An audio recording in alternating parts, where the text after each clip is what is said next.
Peter is truly one of the second-generation leaders of the field. His teacher mentor, Morton Deutsch, began to really formulate our field back in the late 40s, early 50s. And Peter is now the director of the International Center for Cooperation and Conflict Resolution at Teachers College in Columbia University. Also the chair of the Advanced Consortium on Cooperation, Conflict, and Complexity. And his work in complexity, which we'll hear about tonight, along with other cutting-edge approaches that he takes to our field, really helps us dig deeply into a lot of these notions of success and failure in non-binary terms. And of course, that's so much of what I believe we're trying to do in this field, is get away from either or, good, bad, right, wrong, but rather, how do we really understand the dynamism and complexity of human relationships, of conflict and cooperation? So Peter continues to blaze the trail for many of us, I think for all of us in this field. He is prolific as a writer. He's now finishing the third edition of a really important handbook on the conflict resolution theory and practice. And that effort to bridge the two halves of theory and practice and how they speak to each other is another real core component of what our field is about, must be about, and will be about. And yet not enough people have done the kind of path-breaking and foundational work that Peter is doing. He's just completed a book called The 5%, Finding Solutions to Seemingly Intractable Conflict. Another book at the same time on conflict, justice, and interdependence, The Legacy of Morton Deutsch. And he's finishing another one right now. Yes. Called? Well, there's one coming out this month called Attracted to Conflict. Attracted to Conflict, yeah. So prolific as well as path blazing, and we are delighted, honored, and raised up by the fact of his presence with us. We've been on quite a journey with him. Yesterday, with colleagues Wilfred and Gudrun, we took him throughout the West Bank, so he had quite an experience on the other side of the line. This morning he met with a group of colleagues, academic and practitioner colleagues from around the country. And then this afternoon he met with a group that's trying to put together a theory practice center. Tomorrow he might actually take a break and send him to the beach, but then he'll join us again at some point in the conference. So I'm really delighted and honored that we get to welcome him here to join with us as we explore and continue to build this field of conflict engagement.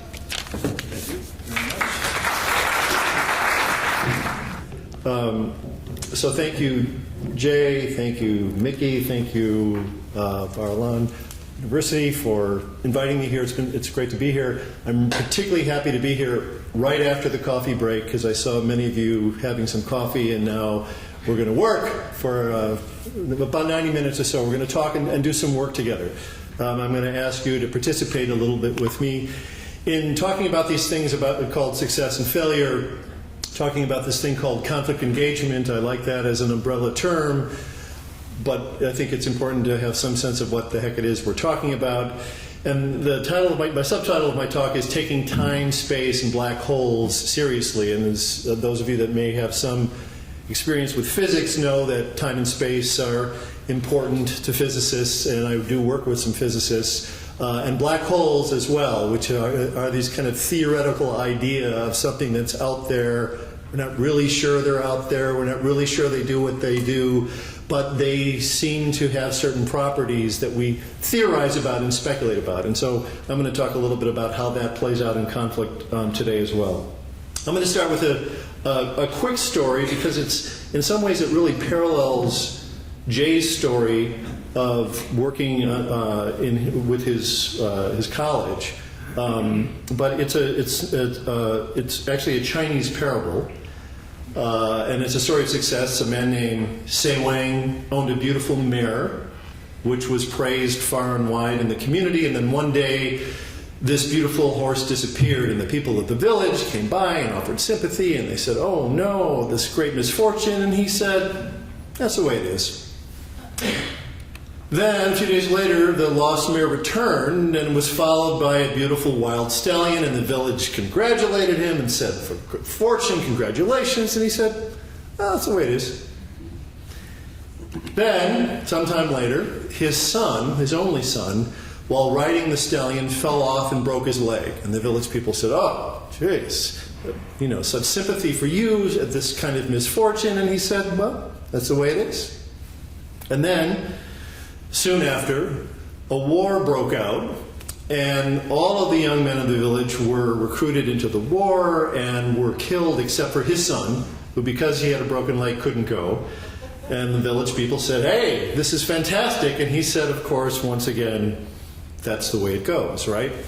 That doesn't say much about his relationship with his son, but it says something about his philosophy about success and failure, about gains and losses. And I think a parallel story can be told just sort of at a macro level in the field of peace and conflict studies and engagement today.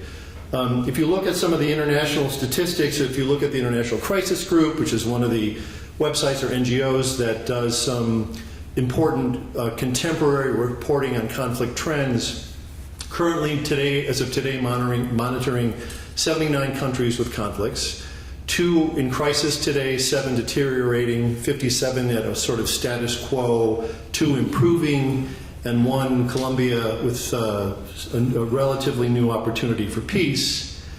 So the good news is that after peaking in 1991, the number of civil wars dropped precipitously to about 40% by 2003.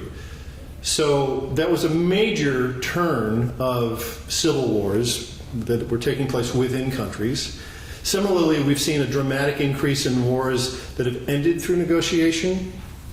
And these numbers have actually flipped since after the Cold War. So by 2006, there were twice as many wars ending through negotiation as had been ended through military victory. So the peace world, the peace field was doing something right. There was this radical change in the trend that we saw particularly in 2006. Importantly, from between 1980 and 2003, there were more wars ended through negotiation than had been in the previous 2 centuries. Right? So negotiations were becoming more normative, were becoming more effective.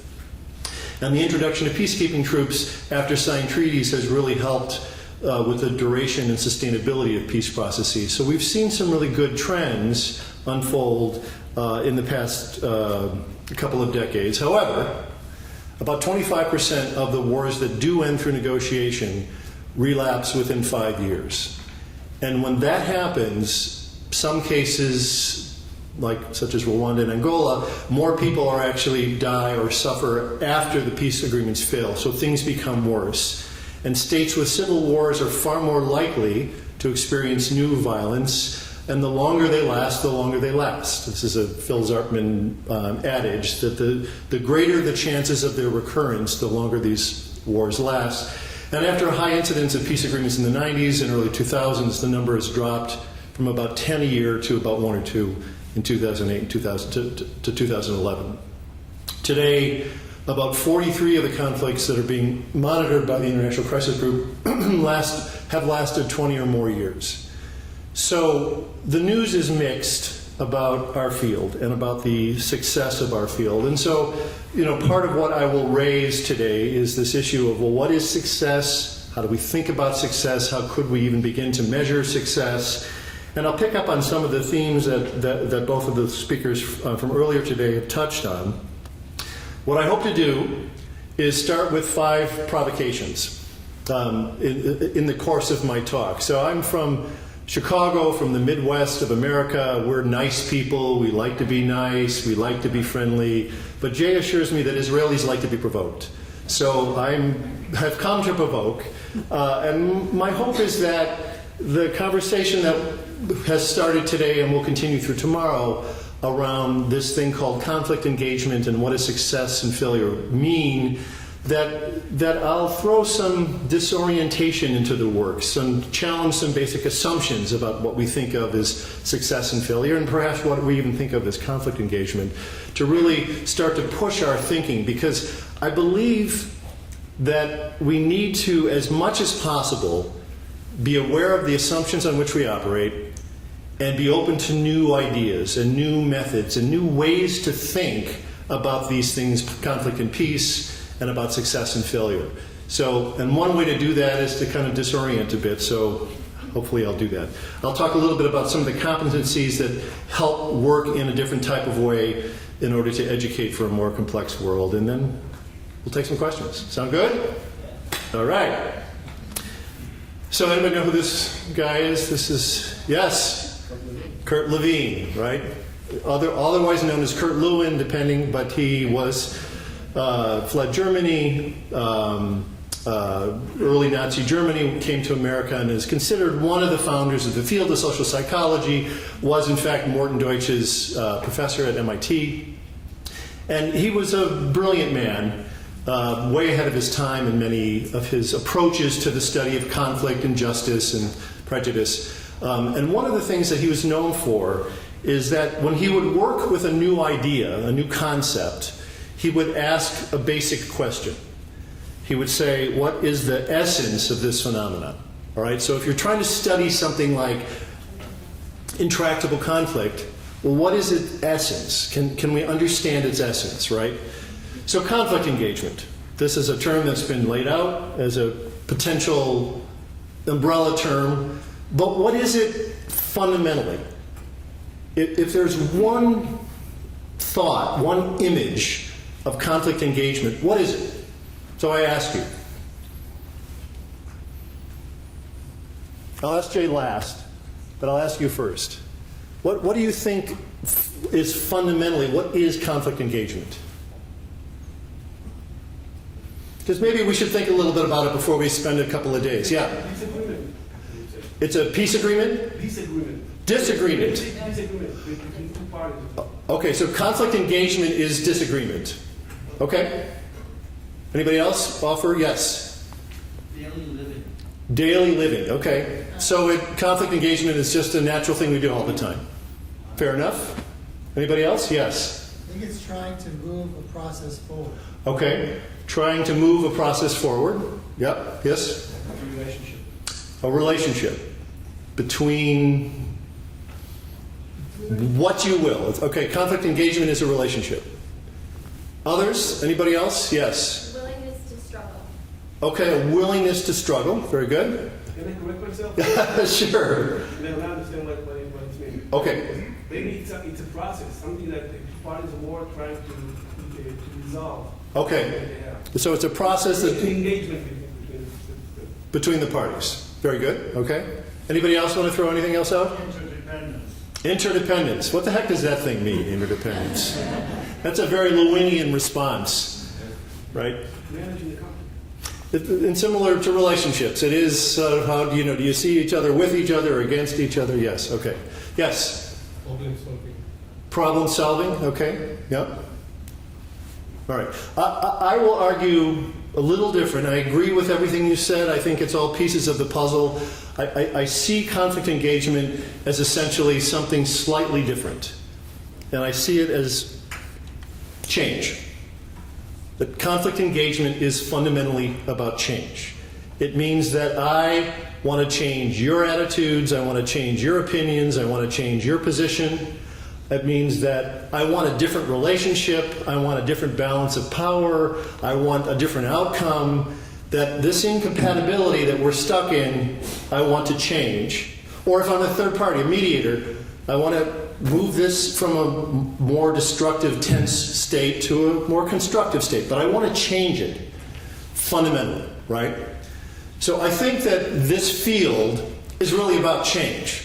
It's really about change. We have ideas about how to do that, how it works, and those are critical. Our basic assumptions about how change works is critical, right? So if I were to take this thing, right, and I do that with it, So what just happened? How would you describe that? Change its position. It changed its position. You changed it. I changed its position. Okay. Anybody? Somebody else? Sorry? Gravity change. Okay, gravity changes. So there are different ways to understand what just happened. One way is that I caused that thing to fall, right? But there are other belief systems or ways of understanding what just happened, right? So synchronicity, you know the idea of synchronicity, which is not only a great album by the Police, but is a concept which is about change. And synchronicity would argue that that pamphlet was associated with falling and my movement of my arm because of how you all observed it. So I didn't cause that to happen, but the gestalt of your experience and my movement and its gravity together created change. Now, you can agree or disagree, but there are fundamentally different ways to think about change, and not everybody in this world thinks about it the way we do, in very causal ways. Okay? So one of the things I want to challenge us today is to challenge a little bit about how we think about change. And I'm going to do that by asking you to do an exercise, another exercise, and if I can have my colleagues help me with this. I'm going to hand out a handout, a guideline. Has about 10 guidelines on it. And they're guidelines that will help you, and I think on the one side is in English, the other side is in Hebrew. And what I'll ask you to do is look at them carefully themselves, review the guidelines, take a couple of minutes to do that, just read through them in terms of, and I'm going to ask you to apply them to a conflict intervention, okay? But first just take a look at them, and then I'm going to actually ask you to get together with some people near you and have a conversation about what these guidelines mean for intervention and for assessing success and failure in those interventions. Make sense? So take a couple minutes, read through them yourself. You can agree or disagree. That'll be fun. But for now, just get a sense of them because I'm going to ask you to have a conversation where you apply them. Make sense? We have to discuss the same conflict? I'll give you more instructions after you read through it. Okay. So what I would like you to do now in your pairs is to think a little bit about some initiative. It can be a mediation. It can be a national mediation. It can be a community mediation. Just a mediation process if you're both familiar with mediation. Or think about a dialogue project where groups of people get together and share. That's less about problem solving and more about learning and opening to experience. Or a problem-solving workshop, which is, again, a more kind of structured type of intervention.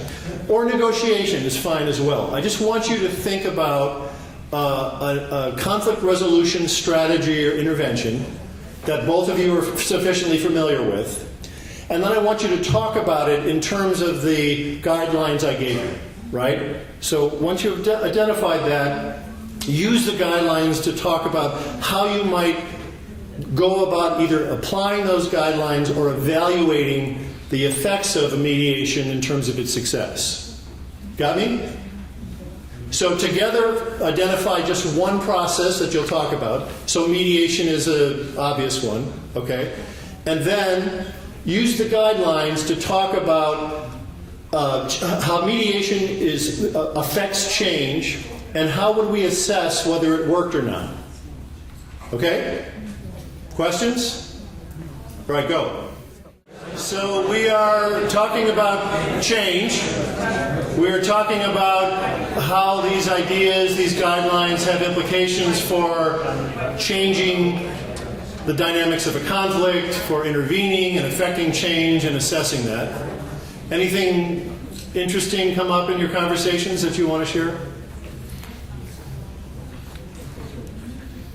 Oh, I know there were interesting things. Yes?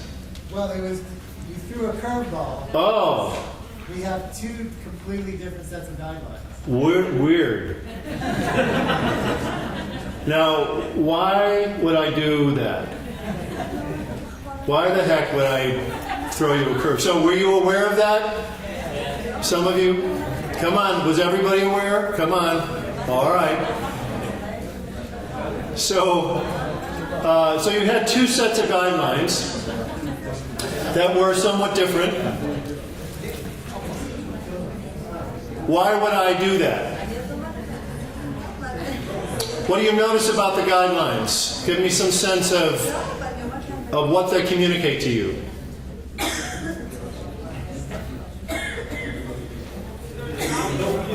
Sorry? Okay. Maybe no clear-cut guidelines. No clear-cut guidelines, okay, and they're the opposites of each other. Anything else? Process versus outcome. Okay, to some degree, some are focused more on process, some are focused more on outcome. Anything else? Okay, so my first provocation to you is that we only understand about half of what we need to know about conflict and change. That about 75 years of systematic study of conflict intervention, mediation, negotiation, dialogue processes have been based on a set of assumptions that are only half-truths. And that we have to have a more holistic, more robust, more comprehensive understanding of change, how it works, how we affect change. And so what each of you had was half the story, right? Was half of a more immediate, short-term, linear model of change, and another half of a different kind of model. And what I will suggest is that we need both. That we need to be able to understand how change works in the here and now, in the short term, directly, but also how that affects, in very odd ways sometimes, longer term kind of hidden dynamics, and how ultimately those dynamics affect your short-term decisions and vice versa. So I'm going to suggest that how we think about change is critically important, how we think about the impact of what we do is critically important, and that many of us are assuming things about change that may not be true. Okay? So let me give you a little taste of this. This is what I've referred to as the dialectics of conflict and change, because they're both true, these more holistic models and these more linear models, but they have a very different set of assumptions in terms of how change works, right? So the assumptions on your left up here are more holistic, that in conflict intervention and particularly the assessment of an intervention, that you don't want to look at short-term outcomes, that you ultimately want to say, well, are the patterns changing? If these people are interacting in a community every day over time, did I just fix a problem and the dynamic stays the same, or do I look at the dynamic? So one approach would say that you want to look at the unfolding dynamics, right? That you want to look at the whole movie. The other one would say, focus on this photograph, right? And focusing on the immediate situation and the immediate outcomes in some ways misses the film. It just shows you a static view. So that's similar to your distinctions earlier about sort of static models and more dynamic or intuitive models. So I'll come back and I'm going to talk about many of these, and some of them also are in a paper that I've written, which is in this first edition of the journal, so you have to get the journal to get the whole story. But I'm going to touch on what I think are some of the most important distinctions that are laid out here as an introduction. So there has been a paradigm shift occurring in science for a while, for over 100 years, and it's moved from trying to understand things scientifically in terms of breaking them apart and looking at the pieces, right, which they call kind of atomism. And it's really sort of reducing our sense of something and thinking about formal logic. It was reflected in Newtonian physics. It was reflection in early structuralist psychology, and still is today to some degree. Very analytical, very linear and mechanistic in its thinking. Tends to be more short-term. There has been a paradigm shift that is rooted in Taoism, is rooted in Aristotle's sort of holism and thinking about that the whole is bigger than the sum of the parts. And it's affected changes in physics, from mechanistic theory to field theory, in psychology, from structuralist psychology to Gestalt psychology that looks more at the whole, how we perceive the whole, and has been recently changing the social sciences, and particularly social psychology and conflict studies.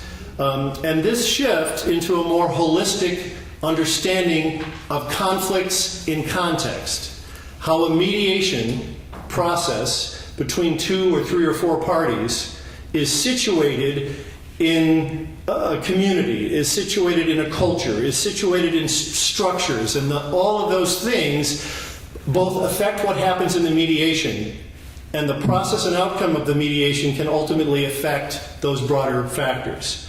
But how they affect each other is weird, and it's not something we understand very well. So again, what I'm arguing is that it's important that we understand the whole, that we understand processes like negotiation, mediation, dialogue projects in the context in which they operate, because they're just a small cog in a broader process, right? And we understand how that broader process affects the whole. This field, science in general, and the science of peace and conflict studies, has mostly been based on linear assumptions. We assume that if I train you to be a better listener, you'll be a better mediator, and that there's a linear effect there, right? We assume that if we bring in disputants and we put them through a negotiation training or problem-solving workshop, that they will be able to more effectively negotiate. And that's based on linear thinking, that one thing can affect the other. But what we know to be true about human beings is that it ain't that simple. It depends, right? So here's the difference between linear thinking and nonlinear thinking. A linear process, crudely, is if I took a ball and put it on the floor and kicked it, and it traveled and landed over there. That's essentially a linear relationship that could be described in physics in terms of force and trajectory and things like that. If instead of a ball, it was a big black dog, and I kicked it, what happens? Bites you. Maybe it bites me. Maybe it runs away and yelps. Maybe it bites you. Maybe it runs around and scares everybody. We don't know. It depends on a variety of things. Do I have a relationship with the dog? Has it been kicked before? Has it never been kicked? It depends on a variety of things. That's how complex systems work. There are many factors that are affecting that relationship. And you can't just say that my kicking caused any particular outcome, because we don't know. Now, if I kick the dog 10 times in 10 different situations, I might be able to see a pattern of how the dog responds. So it doesn't mean that complex systems that we live in are completely unpredictable. They do show sort of stable patterns. This relationship between me and the kicking dog, or the kicked dog, over time could reveal itself. But in that first encounter, we have no idea what's going to happen. Okay?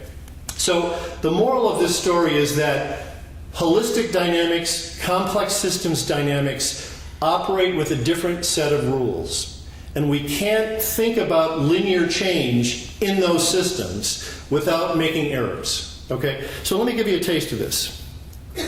Here's a lily pond. Okay? So lily ponds, lily ponds are these little ponds, and they have lily pads that grow in them, right? And they grow in the summer. And typically we know some things, we know some facts about how lily ponds will grow and spread, right? So Monet's lily pond, for example. So one thing we know in the study of lily ponds is that about 100% of a pond, the surface of the pond can be covered by lilies in 30 days. So in about a month, the pond goes from having no visible pads to being fully covered in lily pads. With me? All right. Fact 2. We know that the surface area covered by the lily pads doubles every day. Okay, so the surface area of the pond will double every day. That's covered by lily pads doubles every day, right? All right, so I have 2 questions. When is the pond half covered? and how much of the pond is covered by day 15? So when is the pond half covered? So think about it for yourself before you blurt out any answers. Think about it for a second. If we know those two facts to be true, then when is the pond half covered and how much is the pond covered on day 15? Anybody want to venture an answer? Yes. So one day before, so on the 29th day, the pond is half covered. Does that make sense? No, it doesn't really make sense to me either, but I think it's right. And how much is it covered at day 15? Less. Less is right. Less is more. All right. So let me show you. This is the trajectory of how it works. So on day 29, the pond is half covered, and then on day 30, it doubles and it's fully covered, right? On day 15, it's like 0.002% covered, so it's imperceptible, right? This is nonlinear change. And this is how many things change in nature. And ladies and gentlemen, I am going to suggest that this is how conflict dynamics oftentimes unfold in ways that we don't really understand because we think linear, right? We think that every day you're going to have this increase and you're going to kind of see it happen. But what happens here is you see nothing. And then on day, 20, you start to see some, and then bam, it's covered, right? It's a nonlinear trajectory. That's how complex systems operate, right? And part of what we say is that structure in these things are better predictors than trends. If you're looking over time at the trend line is at 0. And so you're predicting a trend out. If you look 10 days out, you're saying there's nothing here. But what's happening is because of how change unfolds in this system, you see what they call catastrophic or radical changes. Okay? So let me give you another similar example. This is based on work in the study of peace and conflict by Paul Diehl and Gary Getz. They're two political scientists. And they study this thing that they call the Correlates of War database. And this is kind of a cool thing for those of you that have to do dissertations. It's about a 200-year-long database from 1816 to approximately 2006. And what they have accounted for over that period of time is how one state interacts with another state in the international community. So trade, citizens exchanges, military exchanges, you name it. They look at every type of exchange between states in the international community over that approximately 200-year period. Okay? So they've been studying this thing for a long time, and they noticed some interesting things, some kind of weird things. So one of the things that they've noticed is that some conflicts get stuck. Right? Some conflicts don't get resolved and they tend to kind of wear on for long periods of time, right? But what they've noticed in this data is that there is something that actually predicts the onset of these conflicts.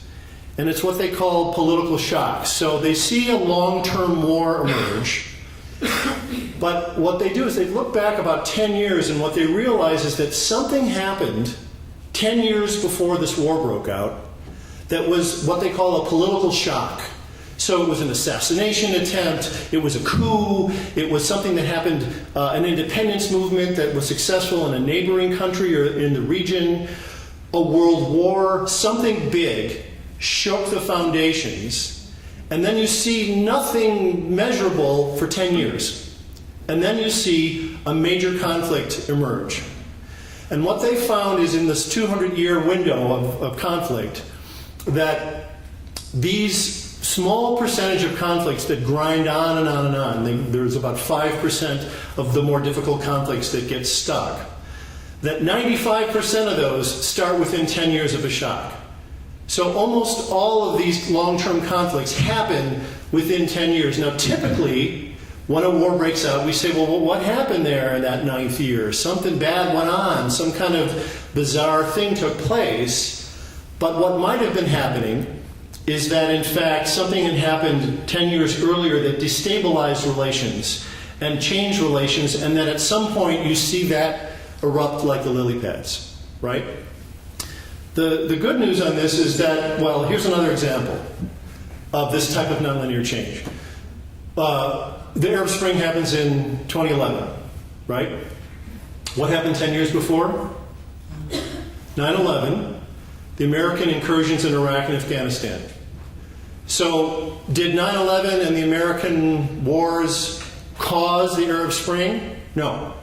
We can't think like that. But what perhaps happened is that something took place in around 9/11 that sufficiently destabilized several Arabic-speaking countries, and 10 years later, you see young people on Twitter organizing to overthrow regimes that had been stable for decades. Okay? So something happened big that destabilized these systems and allowed change. Now, does that mean that the change is good? It just means that change happened. It means that something dramatic happened in the system, but we don't see linear effects. We don't see this causing this. We see it taking a while before they result. Make sense? Do you see the parallel to the kind of nonlinear dynamics of the pad? Okay. So one question I'll just put out there for you to chew on is, so 2011 was a big year in this region and across North Africa and for the world, where there was a lot of instability, a lot of conflict, violence, and some would suggest that the current dynamics in Egypt, the current dynamics in Syria are part of that dynamic, and they continue. So in 2011, big things happened. There were big political shocks. So one question you want to think about is, well, what happens in 2021? What happens 10 years later? It would predict that something could change. Something big could change. It could be a positive change or not, but it would predict that there could be some radical change. And that might have some implications for Israel-Palestine. Okay. So when we think about success and failure in conflict engagement, we have to always ask when. Are we talking about now, in the short term? Are we talking about 6 months from now, a year, 5 years, 10 years? What are we talking about? What are our expectations? Are we assuming that if we go in and have people talk to each other that they'll resolve something in the short term? Or are we, in many ways, as Jay's earlier story showed, are we working in a way that is planting seeds, increasing some sense of options and alternatives that may not pay off for a while, but ultimately may come back in unexpected ways and change the dynamics, right? So when we think about success is a critical component. Okay. So the question of whether mechanistic or linear models or approaches or holistic are more important, we would suggest that both are. That our understanding of how systems, complex systems change or don't change, and how more linear effects to change or don't change happen, that we need to understand them both. And of course, this is where I will plug my book. This is the 2011 book, The 5%, which really talks about holistic systems and how they change in nonlinear ways, and what that means for us as practitioners on the ground. Okay? Because ultimately, we really need to understand both. You with me so far? Okay. Let me have another provocation. Can I get some water? So one thing that I'm going to suggest is that we don't really understand peace. Because we don't study peace. Do you know anybody that studies peace? Not peace processes, not peacemaking, not prevention of conflict, mitigation of conflict, who really directly studies peaceful societies. I know one guy, who's Douglas Fry, who's an anthropologist, who's an American, who works in Finland, who studies peaceful societies. He studied 88 internally peaceful societies and 76 who are regionally peaceful, and he tries to compare what they have in common because he studies peace. Most of us don't. In fact, this field is organized around the problems. We're organized around pathology. We as human beings are afraid of stuff. We're afraid of anxiety. We're afraid of depression. We're afraid of cancer. We're afraid of hostilities. We're afraid of aggression. So that's what we study. And we assume that if we figure that out, then we're going to get to peace.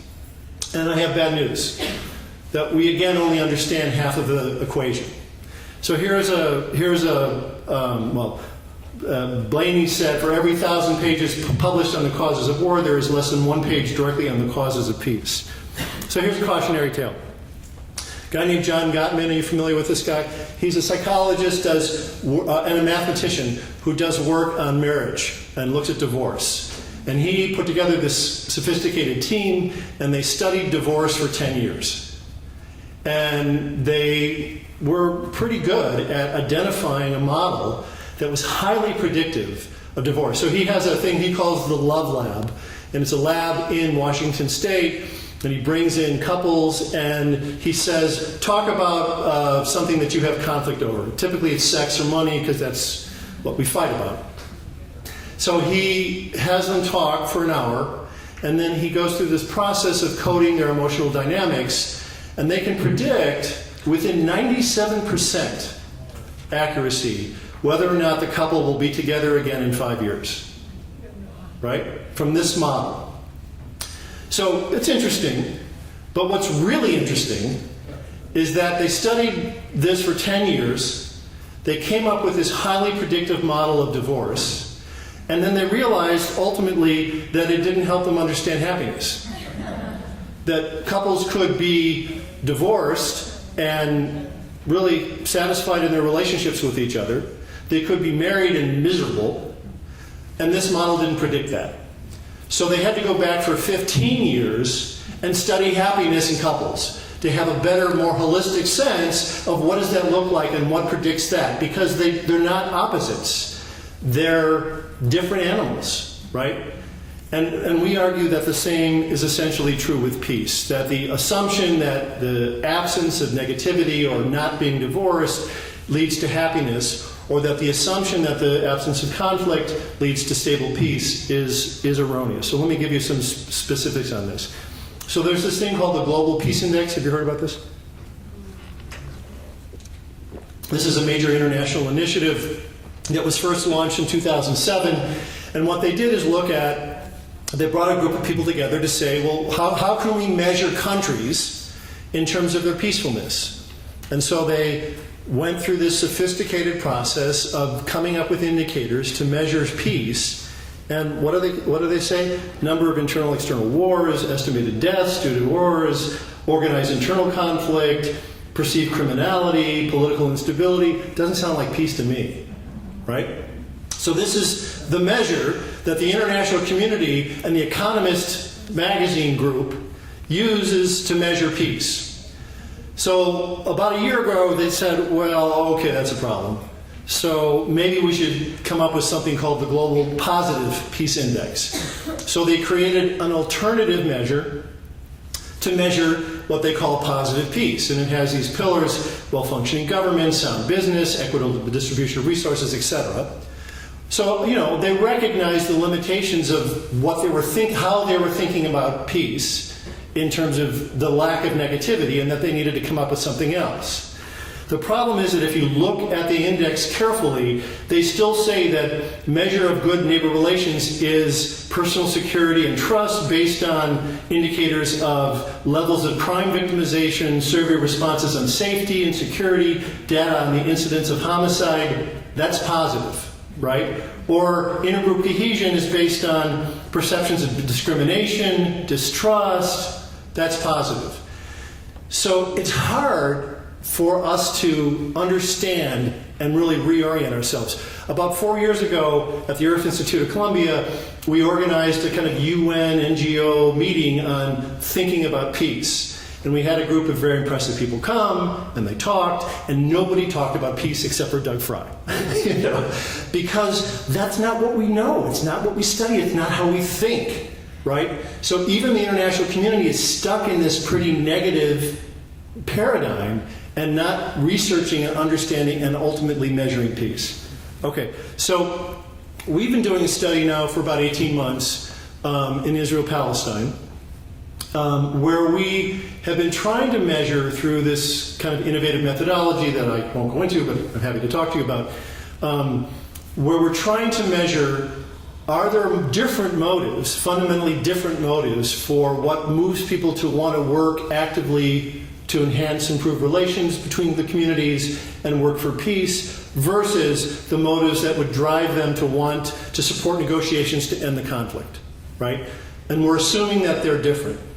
So we've done about 18 studies, half of them in Hebrew, half of them in Arabic, and we found some interesting things. So part of what we found is that conflict, the reasons, the motives for conflict and peace are not opposites. They're fairly uncorrelated. They move in different directions. They're either not correlated at all, or they're opposite, or they're not, but they move all over the place. They're independent of each other. So the things that matter to us that would make us want to work for peace actively and improve relations are different fundamentally from those things that would actively encourage us to want to end the conflict through supporting negotiations. They're different animals, right? Let me give you sort of a taste of them. 18 studies, etc. So the motives for peace and the motives for conflict are different. One of the things we found is that people were mostly unaware of what really would drive them in one way or the other, so we have to use innovative ways to access their intuitions about this. And we found, though, that Israelis and Palestinians across the communities share two basic mindsets. So in other words, it's not that Palestinians have one mindset and Israelis have the other, but together they're sort of 50-50 split. So half Palestinians have one mindset, the other half the other, same as with Israelis. And there are these kind of mirror opposites of one another. So here's one. This is what we call the painful loss mindset. So one of the things that drives people to want to work for improved relations, to want to work across the divide to make things better in the communities, is to prevent further suffering, to avoid future bloodshed, to risk further unrest and instability, and that the conflict and terror has to end. Those messages really pop, and really people say, yeah, this would move me to really want to work for peace. The same people, though, hate when they were asked, how about improving economic conditions for the future or having peace enhance everybody's. They hate those messages. That turns them off. So the messages around ending suffering and future bloodshed really motivates them to want to work for peace, but the other messages they're repulsed by, and it makes them angry, right? The other mindset is the opposite. The other group are really motivated to work for peace for economic prosperity and improving economic conditions and having peace here stand as a beacon of hope for others elsewhere. They like that idea, they embrace that idea, but they hate things like negativity. Militant extreme members of my community make matters worse. Political competitiveness makes matters worse. And again, risking further unrest and instability. Those messages are big turnoffs. So you've got half the population of both Israel and Palestine who have a mindset around peace that is mostly avoiding pain. But they hate those messages about cooperation and working together. They hate that crap. And it pisses them off, and it turns them off. And the other half of the population, it's about 46 and 54%. The other half of the population is opposite. So part of what we argue is that we wouldn't understand this unless we knew that we had to start to understand peace, what motivates peace engagement differently from conflict, because they operate in very different ways. Make sense? So when we ask then, well, what should we study? The answer, of course, is both. And so this is a chapter. Can you read this? Because I can't. This is a model from a chapter. So Mort Deutsch and I edited a book that came out, recently, on the psychology of sustainable peace. And in the conclusion, what I tried to do is talk about what all the contributors talked about, but organize them around those components that really are oriented to preventing destructive conflict, ending conflict, versus those things that are oriented towards building capacities for peace, building alternative relations, right? That they're different and they're all critically important, right? But I suggest that what we mostly know about is conflict mitigation, prevention, de-escalation, those types of processes, and that we know less about those conditions that are necessary for sustainable peace, mostly because we don't study it. Certainly not in this field under those terms. There are other people that study things like altruism, cooperation, things like that, but that there's a lack in that. Okay, so again, when we ask about success, we have to ask, well, what are we talking about success? Are we talking about the mitigation of conflict? Or are we talking about the successful improvement of relationships, or some combination of both? But one of the implications that both thinking, the first provocation about two types of change, right? Short-term incremental change or long-term holistic change, combining that with these ideas of peace and conflict being different, what it means is that there are basically three things that can happen if you go in as a mediator or a facilitator of dialogue or a negotiator. There are basically three effects that you can have on the process. One is a short-term effect in the here and now, right? So it might be that I go in and there's tension in a community and I negotiate it or I help mediate it and the tension dissipates. But it also might be that that intervention actually reduces the possibility for future engagement or future positive engagement, and it increases the possibility for future negative engagement because they operate independently. It's not that positivity and negativity are opposites. They have their own predictors and dynamics. So as an intervener, I'm affecting the short term, but I also am affecting long-term probabilities for either more positive interactions in the community or negative interaction in the community. And our interventions can affect all three.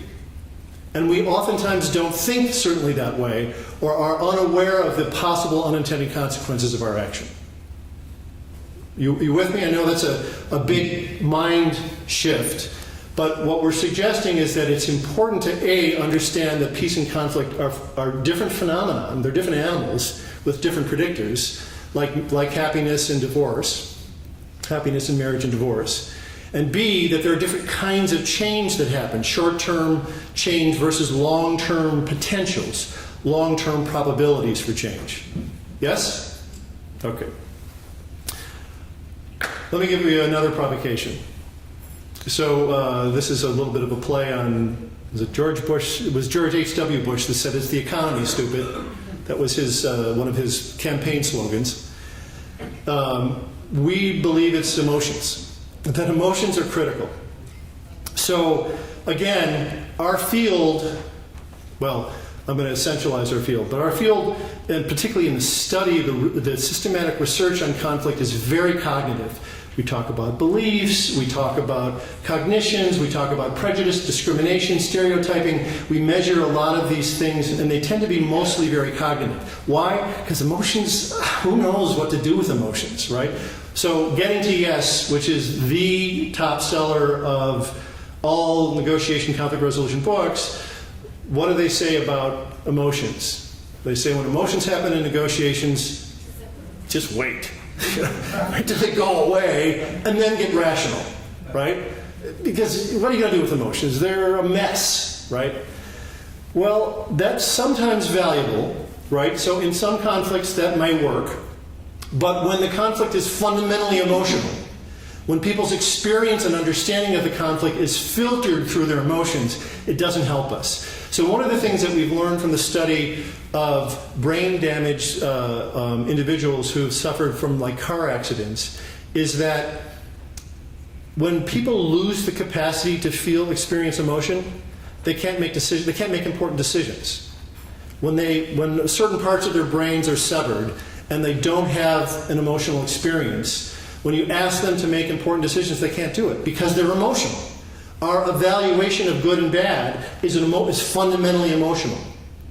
So if we think we can somehow separate and parcel out our emotional dynamics and experience from the process of negotiation and conflict management, we're deluding ourselves. Okay? So this is what, again, Gottman found. So he has this finding which may give some of you who are in relationships pause.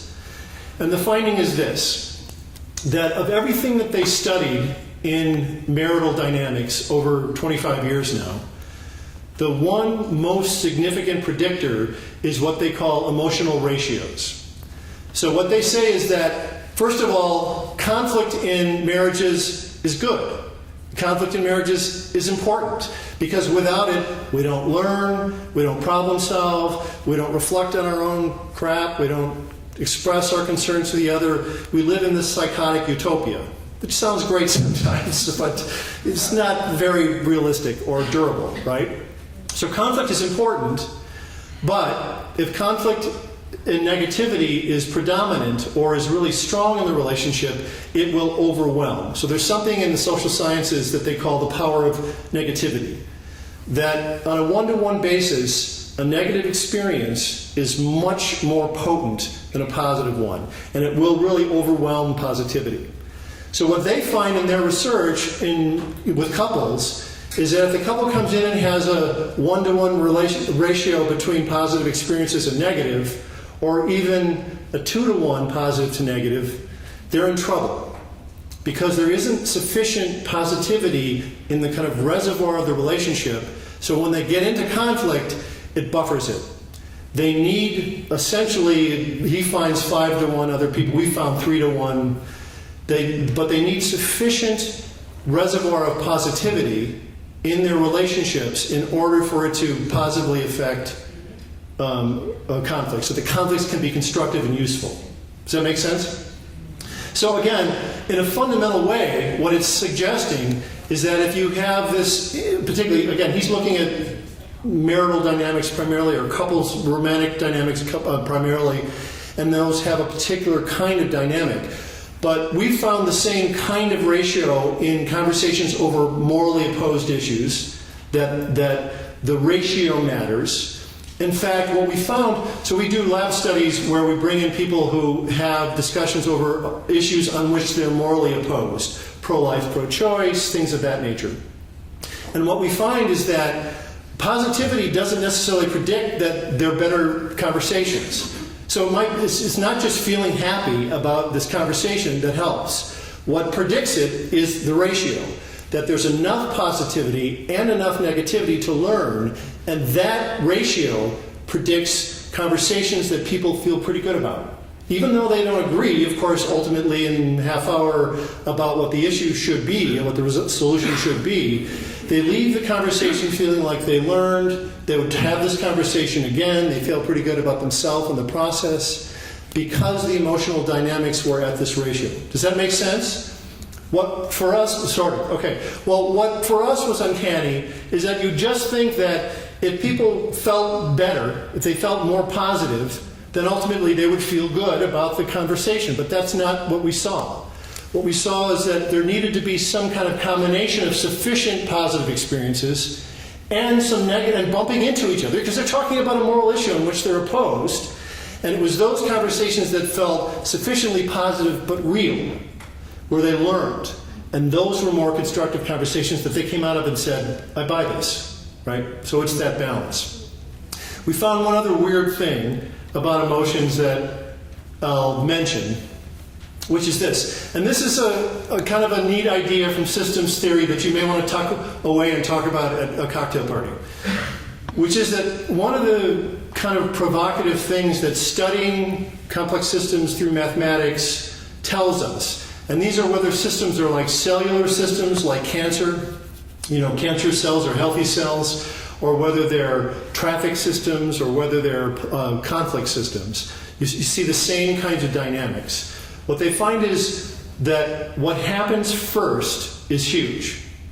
What happens in the initial conditions of the system, when it's first forming, those factors are critical for determining the trajectory, right? So what we find in our studies on moral conflicts, and Losada finds this and John Gottman finds this in his marital research, is that if you assess what the emotional dynamics are in the first couple of minutes, that's the best predictor of where they'll go for the next hour, right? Or that's the best predictor of where they'll go in their relationship. That those first encounters matter, right? So what are the implications of this for work as an intervener or negotiator? They're huge. Because what it means is the first things you do in that room, how you set it up, what the temperature is, who's there, how you frame the issues, how you frame the process, that those things are critically important in establishing a trajectory. Now, it doesn't mean things can't change and other things don't happen, but it means is these things seem to matter more. This is true in emotional dynamics, it's true in other kinds of systems dynamics as they unfold. Make sense? But for our purposes, what's important is that emotions and early emotions and how people experience each other in this initial encounter are very strong predictors of how it will go in the future. Yes? Okay. How's everybody doing? Have I sufficiently exhausted you? You relatively with me still? Maybe I'll make a couple of short points. Is that good? And then start to open it up? Yes? Because I don't want to suck the air out of the room. Okay. Oh, yeah, let me say this. So, one of my former students, who's a colleague of mine, uses this idea of the importance of emotional ratios in her work. But what she talks about, and I think this is a very important point for us, is that when we talk about emotions, we're oftentimes talking about feelings. You know, you feel good, or you feel mad, or you feel enraged. And she said, you know, constructs like patriotism, identity, feeling violated by, these are profoundly emotional experiences. And so when we talk about emotions, we're not just talking about do you feel sad or happy or do you feel anger. It's really about these broader constructs that are infused with emotional content. So your identity, work that Jay has done for decades, how you feel about yourself and how important that is, how important your collective associations are, those are fundamentally emotional dynamics, emotional experiences. They're not just how we think ourselves cognitively. They're saturated with emotion, right? Okay. So let me give you another provocation. Those of us that are doing conflict engagement, resolution, transformation, management, you name it, may in fact be doing more harm than good. Sorry? What do I say? May be doing more harm than good. That's right. Well, maybe. That's an optimistic point of view. Okay, so this is based on work of this important book called The Logic of Failure. This is a book that came out in '96. This is, I think, a very important book. It's work by a German psychologist named Dietrich Dorner, who does this really cool research. What he does is he has these virtual environments, like he has a West African village, or he has an environment in, like a hamlet in the north of Britain. And he'll say to you, okay, so here's this West African village, and he brings in people like you, well-intentioned, educated, smart decision makers, and he says, you have whatever resources you want at your disposal, you're the head of the World Bank or whatever, come on in and make their life better. And so people, read the situation in West Africa, and it has, tsetse flies, and it has droughts, and it has the itinerant problems of a West African village. And so people will come in, and they do an assessment, and they say, okay, so there's no vaccination program, let's do that, let's put in some medical clinics, and then they see the population spike and grow, it depletes the water table, and in 15 years everybody's dead. Right? Very common approach, very common problem with our decision makers. And his adage is that we as interveners, human rights workers, NGOs, conflict resolution specialists, can do more harm than good if we are not aware and mindful of the unintended consequences of well-intentioned acts. He suggests that perhaps there's more harm done in the world by people who are trying to do good that are unaware of the political or other types of consequences of what we do than by people who are actually trying to do harm. It's a depressing thought. I don't know if I completely agree with it, but his point is good. But what is most compelling about his research is that what he does find is that there is a pattern of decision making that people make that actually makes communities better, right? So a lot of people, their community is crash and burn within, 10 to 25 years.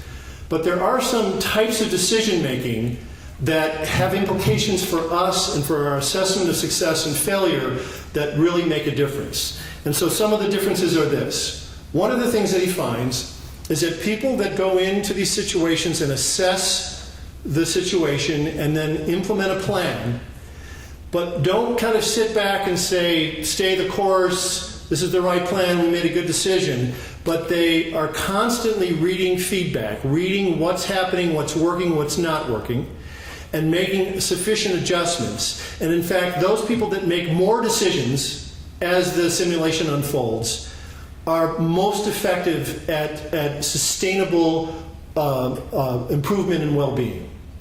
So it's not that you're a thorough analyst and you go in with a plan and stay your course. You need to make adjustments. You need to understand what's happening. How is the system responding to this? Is it responding as we predict, or is it moving in a completely different direction? Or does it do that for a little while and come back? These are weird systems. They have their own set of rules. So being mindful of those kinds of effects means that you make more adjustments and more decisions as you go.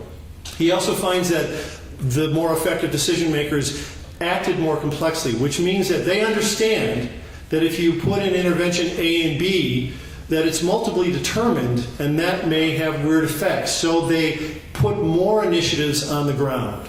So one of our presidents, FDR Roosevelt, was involved in the Great Depression. And Roosevelt realized that whatever was going on in the Great Depression, he didn't understand it, and nobody really understood it. So what he said was, you know what we need? We need 1,000 good programs, and some of them will work. So he implemented, and he really, truly just didn't know what was going to stick, what was going to have good effects or negative effects. So he acted in a very complex way, presuming that some of them will have big effects, and ultimately some of them did, but the war helped as well, right? Ultimately. So again, these people focused on real problems first. They tested hypotheses more. They asked why more. They had a goal in mind for what well-being would look like, but they didn't get invested in any way to get there. What they were invested in was making things better for this community, and what they were flexible about is how to get there depending on what the system was telling them as they progressed, right? So they did stay the course in terms of their vision to some degree, but they didn't stay the course in terms of their strategies or tactics. They were much more flexible about that. Yes? Okay. All right, so I'm going to talk a little bit about two things, because some of you, I believe, went online and filled out a survey about something, right? Can I just have some sense of how many people actually did that? All right, so about a third of you or so. Okay. So what I've been talking about today does require a different kind of mindset. It requires that we understand some of the basic assumptions of linear change and short-term change and cause and effect, but that we also be able to think and understand complex systems. And it requires some learning because it's not simple. And so we've been spending the last couple of years identifying constructs that research tells us helps us as decision makers and interveners do that better, understand these systems and work these systems effectively. So we sent out an email, and those of you that didn't do it, if you want to do it, you're welcome to do it. And it's a battery of assessments on things like integrative complexity, holistic reasoning, emotional complexity. How long is your decision-making scope? Is it short-term or long-term, etc.? Can you tolerate ambiguity when you don't know? These things are competencies, and when we're higher on these competencies, we're better skilled at understanding and working with more complex systems, right? And it has implications for being able to navigate a space like Dietrich Dorner's spaces, right? Being able to think in ways that are mindful of complicated interrelations and longer-term effects. So for those of you that went online and filled it out, some of you actually may have your profiles. Did anybody get your profiles? Oh, yeah. Yeah? No? Couple may have. Well, If you didn't, you will, because I think we're inundated at the last minute. So Nick Redding is in New York right now crunching the numbers, and he's going to give you like a 2-page profile based on your responses. And it, again, gives you some sense of not what we call personality variables, but what we believe are competencies. Because people can increase their capacity for complex thought and understanding that things are complicated, but you can put them together to make decisions. People can increase their ability to tolerate contradictory emotions, right, which is sort of higher emotional complexity. So these are competencies that people can develop.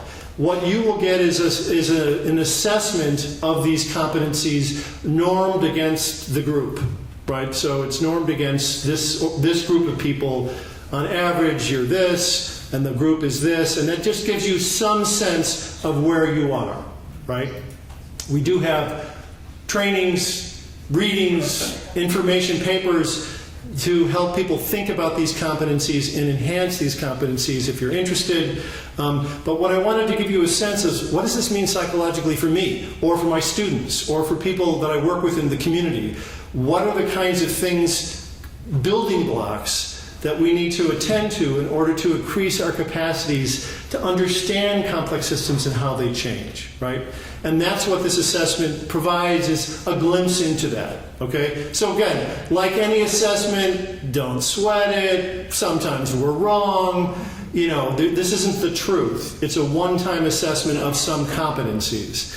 But it will give you some sense of where you are vis-a-vis where other people are. And if you're particularly, and we explain in some detail what they mean, but if you're particularly interested in that, we've actually just written and are about to publish a paper which explains it in much more detail and its relevance for conflict. Okay? All right. I think I'm going to sum up, because I don't know about you, but it's hot up here.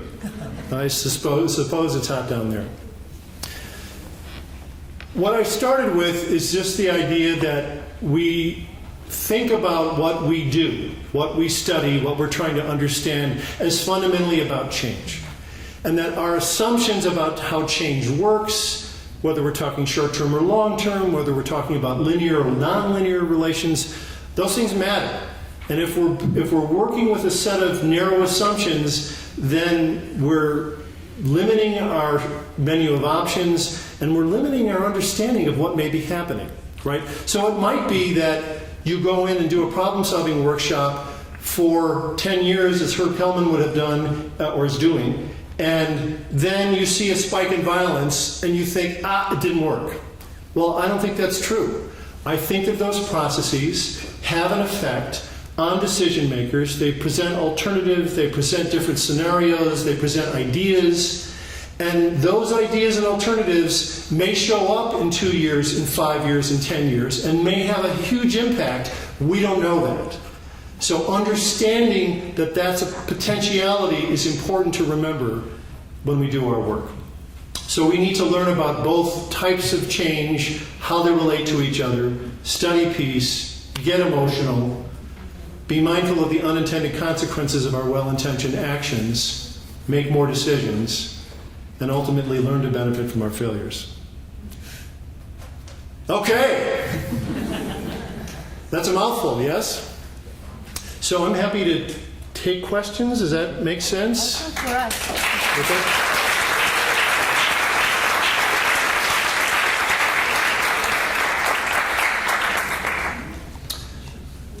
People can ask also me and Jay if you're... Yes, please. It's the kind of beginning of the conference, so feel open to ask any of us any questions that you might have. Hopefully you're not intellectually up. Sorry, I'm missing my microphone. Hopefully you're stimulated, but not overwhelmed. Complexity can be overwhelming, but focus on the basics, which I'm showing you here. And let me know, are there questions, are there concerns, are there issues? Do you disagree? Do you hate this? Do you love it? Where are you? What's going on? Yes? I know there's a protocol on us to stand. My name is Stephen. Stephen, okay. I recently finished my PhD in conflict management. focusing on the Sri Lanka conflict. I have to say, a lot of what you say is even the 10-year rule. I could tell you a whole thing about it, but I'll spare you now.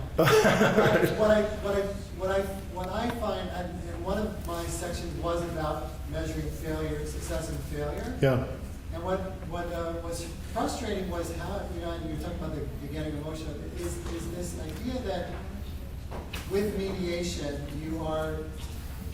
we're talking a theory, we're studying, you've got to study peace, right? Uh-huh. But then the question is, how do we get on the practical level with the negotiators? For example, I met with one of the leading conflict theory theoreticians in Sri Lanka, Yeah.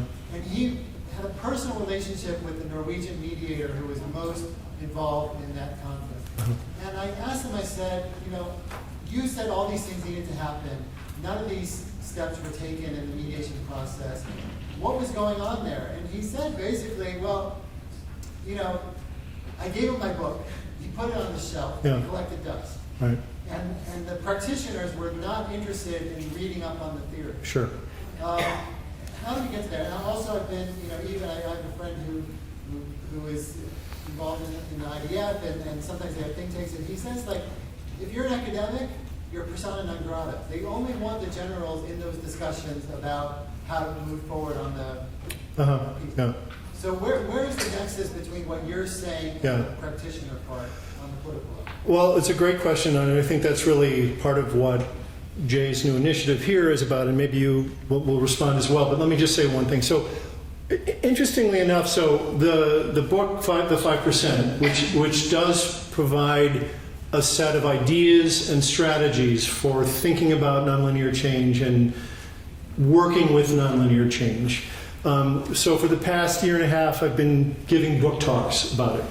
What I found is that when I give book talks for PhD students and faculty in conflict studies, they're very resistant to the thinking. When I give book talks to NGOs and the United Nations who are doing work on the ground, they say, absolutely, this is what we do. This is where we live. So for practitioners, this experience of direct change not doing what we think it'll do is viscerally very true. It's what they experience on the ground. So part of it is just how you communicate. Giving somebody a book doesn't work, right? So part of it is how do you talk to people? How do you get the message out? Do you do TED Talks? Do you do, how do you do this? How do you communicate? Look, social scientists, social psychologists in particular, are terrible communicators. I go to the conferences, I don't know what they're talking about. They present research, and they present mathematics, they present statistics. It's so boring, and yet some of the ideas are profound. And if they could help connect the dots between what this means on the ground and what this idea potentially does, it can be profound. And there are some interesting illustrations of that, which I'm happy to talk to you about. But so the general message I would give is, I think the onus is to some degree on academics to be better communicators, to really figure out how does this make sense? I mean, what we do is we work in teams. I work with Andrea Bartoli, who's a world-class peacemaker, and so he's on my team that has come up with these ideas. So when we work with the physicist who says, well, here's a cool idea, Andrea will say, well, that's a name. That will never make any sense on the ground here. And then eventually we come to a place where it can be translated in a way that resonates and that it makes sense for him. So part of it is you got to work in collaborative groups where you have representations of basic scientists and theoreticians, as well as people who are grounded to do that translation effectively. But I also think we need to learn how to communicate it better. But maybe you want to... Yeah, let me mention something. There's about a dozen people in this room who've been working for the last 3 months to try to create a theory practice center. And one of the ideas is, I think our field, perhaps more than any other field, requires that these two worlds come together. The world of theory and the world of practice, which Kurt Lewin said it and it's been quoted today already. That there's nothing as practical as a good theory. And on the other side, there's nothing as theoretically sound and rigorous as that which is drawn from practice. That we scrutinize how well does our theory work. And on the other hand, how can we look at the practice and complexify it in terms of looking at different theoretical frameworks to understand what's happened and what hasn't happened. So our hope, our vision, and one of the goals that we articulated is that we really will be merging the two worlds, and they are two worlds. They are two worlds. So there's a good conflict that we'll have to engage between the two, and there will be failure, but there will be discovery and learning. And if this speaks to you and you're not already part of our group of a dozen, the doors are open. Come and join us. Other questions? Yes? You were talking about the true hats of change. I was remembering feminist organizations have made the point many times that if there were more women in negotiations, things would look better. And it seemed to me like there was kind of a gender divide between the more positivist, linear thinking and more holistic. I was wondering if you measured this at all, or if this is an idea that came up. Good, really good question. I completely agree with your statement. Let me quick tell a story, which is that, so the UN, oh, I'm sorry. So the UN, about 2 years ago, launched a resolution in support of mediation. The General Assembly signed it. And so there's been this process. And they developed a report, and one of the reports really emphasizes the importance of women mediators and the importance of women in peace processes. So it's something that the UN drum has been banging. So last spring, they had a launch with all 198 member state reps come together for this set of guidelines that were generated, and they had a panel discussion on the importance of women in mediation. And there were 8 panelists, and they were all men. So it's endemic in our system, where it's a huge problem. There are important women that are making a difference, right? So Lema Bowie is a colleague of ours who is a Liberian peace activist, current Nobel laureate. She's been... So if you don't know this, there's a film called Pray the Devil Back to Hell. It's called Pray the Devil Back to Hell. And it's a story of this woman, Lema Bowie, who is a Liberian woman, who was a mom. She was a mom, she was a social worker and a mom. And she had lived through more than a decade of civil war. And she woke up one morning and her son said to her, her baby said to her, "Mom, I would really love to have a piece of a donut for breakfast." And she said, her being collapsed because she realized that she couldn't do that. She couldn't get him a piece of a donut because the conditions were so awful. So she initially reached out to Christian women, and they organized, and then they reached out to Muslim women, and they came out by the thousands. They took off their jewelry, they took off their traditional garb, and they wore white t-shirts and white headscarves. And they just stood on the side of the road until Charles Taylor would speak to them. For months and months and months, in the weather and in the conflict, they stood there.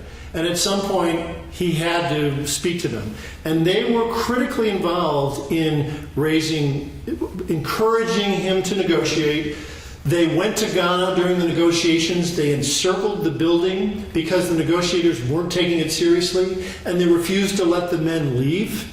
The women did this. Unarmed women did this, right? And these are rebels who have been in civil war for decades, right? Extraordinary story of what these women did. What's interesting about it, so they made a film about her life, which was part of what gave her the attention for the Nobel. And they've been using that film to travel around the world. In fact, it's been here a couple of times, where they use it as a stimulus for local women to think about, what does that mean here for us? What would something like that look like here for us?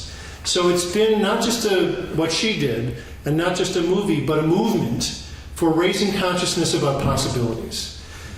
So to answer your question, no, we haven't done gender research, but let me emphasize that if we do that research, it would be gender research and not sex. Because most research on men and women differentiates us by sex, not gender. Gender is the psychological experience of being raised as a boy or girl in a certain culture.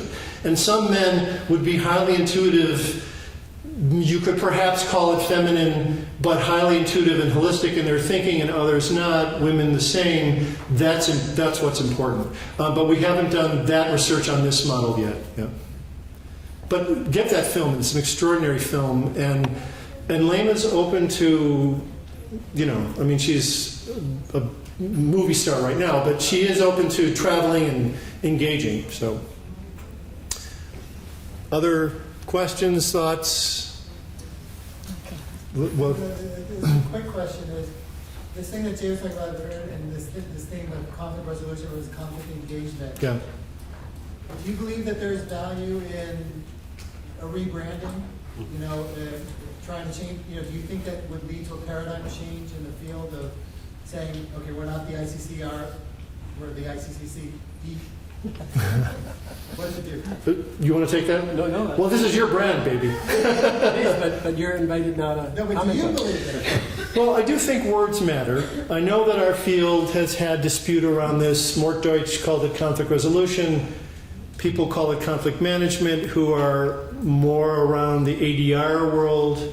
Other people call it radically different things, conflict transformation, which has a more social justice dimension. So there are value differences inherent in this, but it is, you know, a big house, and I think there's room for all of these. It is important to understand the differences in the techniques and in the underlying values and assumptions.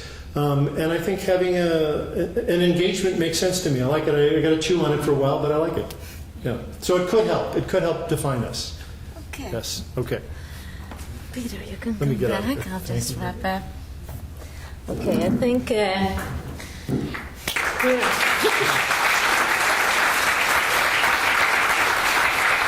Peter, this was inspiring, brilliant, and I don't know. I'm really happy we invited you because now we're confident that we have a field. I think we, you know, with this research, with this complexity, with this new knowledge, it's really exciting. I mean, for me personally, I felt that, you know, there are many questions and we still have to struggle with the question of what is success, but it's really important that people like you come to the field, come to the ground, tell us. I think I learned a lot.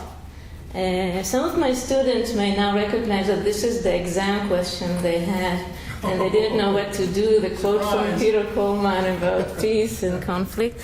But it's really thought-provoking and it's new, and I think it's really important that people like you are in the field, and it helps us also continue this mission of promoting it.